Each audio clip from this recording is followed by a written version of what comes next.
Good to see you. Thanks for taking the question.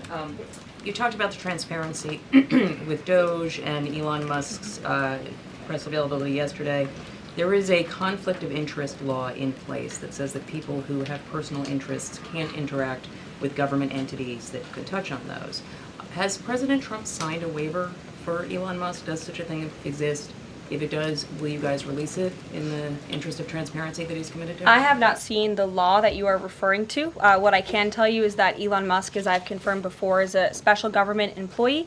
He is filing the proper financial disclosure, and he is complying with all applicable federal laws. As you also heard, Elon address this directly yesterday in the alleged conflict of interest, and he said everything he's doing is very public, and if you all perceive a conflict of interest, you're welcome to bring that up. And as the president said, if he feels like Elon is engaging in something that's a conflict of interest, he will tell Elon not to do that. And Elon also said yesterday that before he moves forward with anything, he consults with the President of the United States. So we're very confident with the ethics and the guardrails that have been put in place here.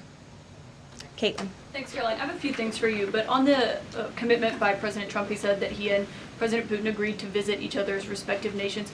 Are there any preconditions that President Trump has that President Putin must do before he goes and meets with him, withdrawing some forces, withdrawing all forces, anything like that? Not that I'm aware of. That doesn't mean they don't exist, but I was just talking with the president in our national security team. I wasn't made aware of any conditions, but if they exist, I'm happy to provide those. And on the president himself, he styles himself as this master negotiator.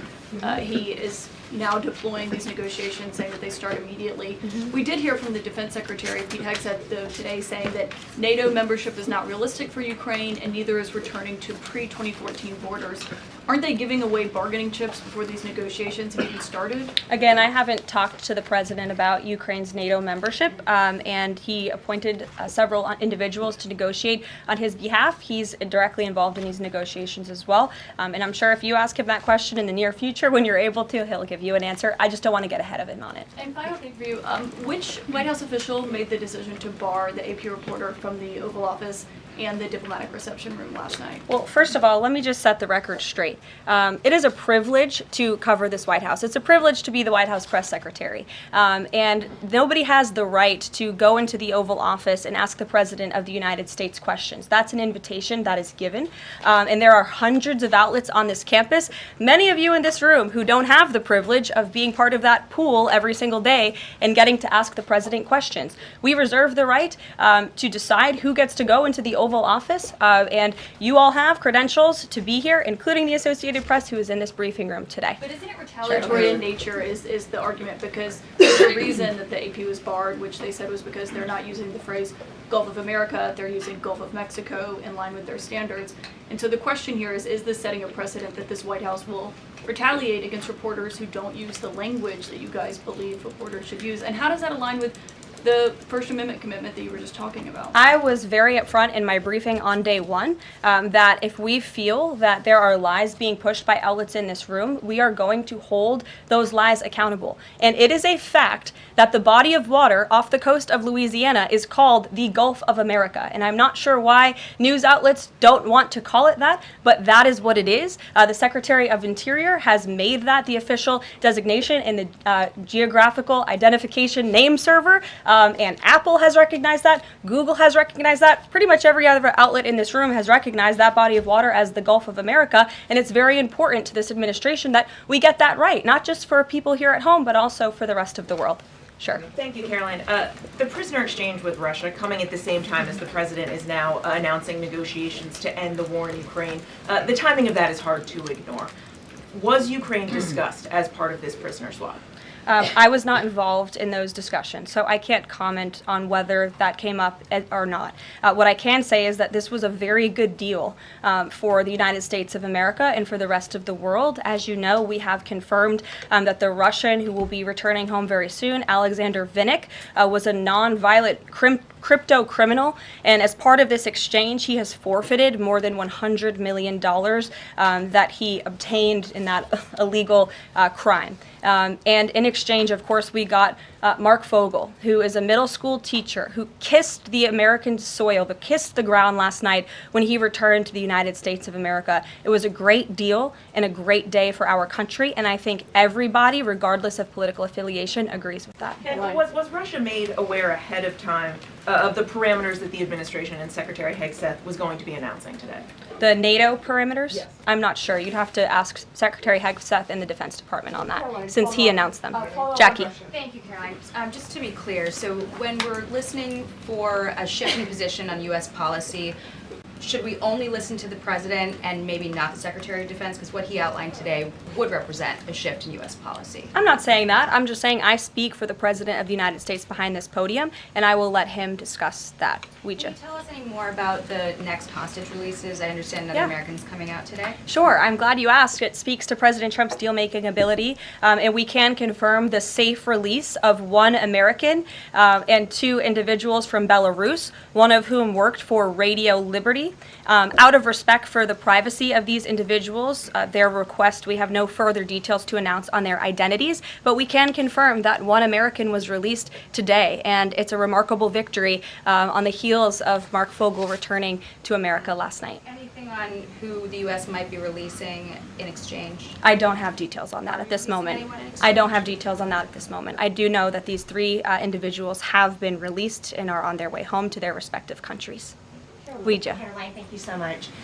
Can you explain how President Trump envisions the war in Russia and Ukraine coming to an end?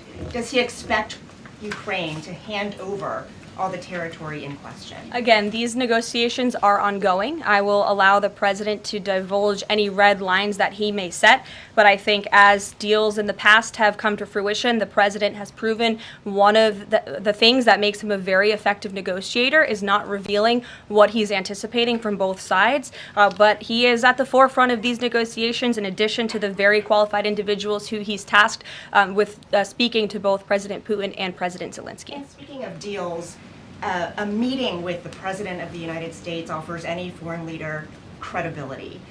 Was it part of the prisoner swap with Fogel that President Trump agreed to meet with Putin? Again, I was already asked this question. I said I was not made aware of that, but we can certainly get you an answer on that. I'll check in with the NSC. Sure, Monica. Thanks, Caroline. It's clear that this administration is dedicated to both truth and transparency. We know that with DOGE, but we also know that because this administration recently announced it's going to declassify the assassinations of Martin Luther King Jr., JFK, and RFK. I'm wondering, is it likely that we're going to see more information regarding the assassination attempts on the president's life while he was on the campaign trail? In regards to the assassination of the individuals you mentioned, President Trump signed that executive order directing the respective agencies to do it. I know that that process continues and is ongoing. He's committed to transparency in the declassification of these very important files that I think many Americans are not only interested in learning about, but also have the right to know about. As for the two heinous assassination attempts on the president's life, he's spoken to this publicly. I've spoken to him about it privately. And, as he said publicly to all of you, he feels he has a right to know about further information about the individuals who tried to kill him, tried to take his life. And so if and when we get that information, I'll leave it up to the president to decide whether or not he would like to reveal it. But I believe in the effort of transparency that we've seen consistently from this president, he certainly will. Daniel. Thanks, Caroline. I wanted to ask you about the $59 million that FEMA sent to New York City migrant hotels. Secretary Kristi Noem just put out a statement saying that she's clawed back the full payment that FEMA activists unilaterally gave to NYC migrant hotels. She wrote, "Mark my words, there will not be a single penny spent that goes against the interest and safety of the American people." What does the response of the Trump administration send to any federal bureaucrats that are thinking about obstructing the president's agenda? They will be held accountable. The president is signing executive orders daily, and he expects all officials across the administration, regardless if they are a political appointee or if they are a career bureaucrat, to adhere to the will of the American people and the 77 million Americans who re-elected President Trump. He is here for a reason, and he is focused every day on implementing his administration's goals and sending $59 million to a migrant hotel to house illegal immigrants when there are still people in North Carolina and California who have not received FEMA funding is not something that this administration is going to tolerate. Deanna. Thank you so much, Caroline. One on New York and one on Russia, please. On New York City Comptroller Brad Lander is accusing DOGE of clawing back $80 million that was intended for New York City FEMA funding.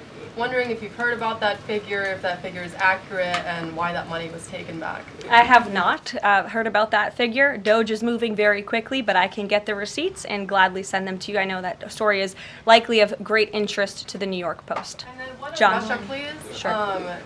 Is President Trump waiting for a kind of signal or an action from Putin to go to Russia?